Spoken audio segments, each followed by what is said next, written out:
President Mahinda Rajapaksa of Sri Lanka is in London tonight ahead of a speech to the Oxford Union later this week. His visit coincides with Channel 4 News obtaining further damning material which appears to show war crimes being committed by his government's troops in Sri Lanka's civil war.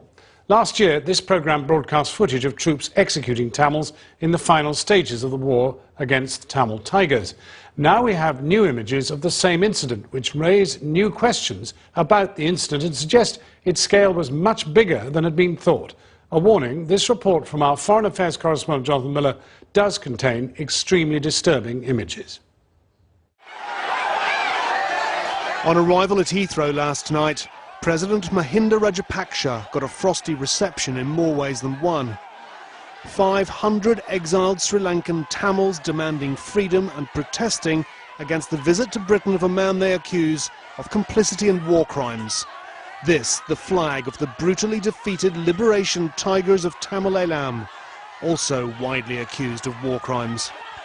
As you might expect, the President took a different exit. This is him earlier this year, congratulating his brother who masterminded the Tigers' defeat. As head of state, Mahinda Rajapaksa has immunity from prosecution, but his brother and other senior officials do not, and the evidence against them is mounting. Last year, Sri Lanka's bloody 30-year civil war ended in the deaths of as many as 30,000 civilians in a matter of weeks. There were allegations of massacres. In August last year, Channel 4 News obtained a chilling minute-long video depicting the execution of 9 bound and blindfolded men. The Sri Lankan government said it was a fake, but UN investigators thought otherwise. The conclusion clearly is that the videotape is authentic. I call for an independent inquiry to be established to carry out an impartial investigation into war crimes. Sri Lanka has never allowed an independent inquiry and has barred UN investigators from entering the country. Now Channel 4 News has obtained a longer, even more disturbing video of the same incident. There are more executions and more soldiers. This time, some are even partially visible. This killing field is being openly filmed, suggesting the perpetrators do not fear the consequences. We are unable, however, to independently verify the authenticity of this footage. The rest of this video is just too gruesome to broadcast. Women bound, shot dead, undressed, callous comments from onlookers laden with sexual innuendo. Since Channel 4 News received and broadcast the executions video over a year ago, we have received hundreds of photographs and many more shocking videos depicting summary executions and rape. We've now sent this 5-minute, 30-second video to the UN panel convened to determine whether or not there should be an independent international war crimes inquiry. The Commander-in-Chief of the Sri Lankan Armed Forces, President Mahinda Rajapaksa, is tonight staying in London's plush Dorchester Hotel in Park Lane.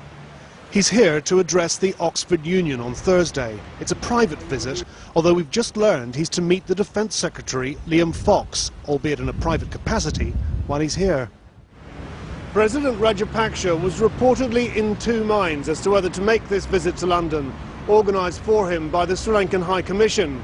The British government apparently initially unwilling to pay for his diplomatic protection while here.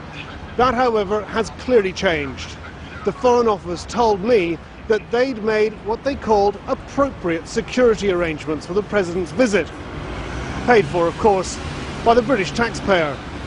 Amnesty International is calling on the Metropolitan Police and the UK judiciary to examine any of the evidence alleging war crimes and crimes against humanity in Sri Lanka that are put before it very seriously, to see whether any of the members of the Sri Lankan government, including the President, who are present right now in the UK, have run afoul of laws, of international laws that would trigger UK jurisdiction. Tonight, the Sri Lankan High Commission in London categorically denied the new footage is authentic.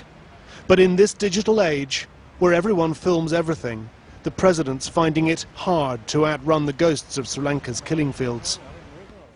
Jonathan Miller reporting. Now, Channel 4 News has given copies of the video to the United Nations and also to the Sri Lankan High Commission. This is what the High Commission's statement says. The High Commission of Sri Lanka categorically denies that the Channel 4 News TV video is authentic. The present video is nothing more than an elongated version of a video broadcast last year that the government of Sri Lanka clearly established was not genuine but fake. It is observed that there is a common pattern in these sinister moves. The latest move coincides with the visit to the United Kingdom of President Mahinda Rajapaksa. It is no secret that the anti-Sri Lankan separatist lobby have not contributed towards the restoration of normalcy and livelihoods of the deprived people affected by the conflict. Instead, they continue to resuscitate the separatist ideology. Let's go back now to Samira for some of today's business and culture news.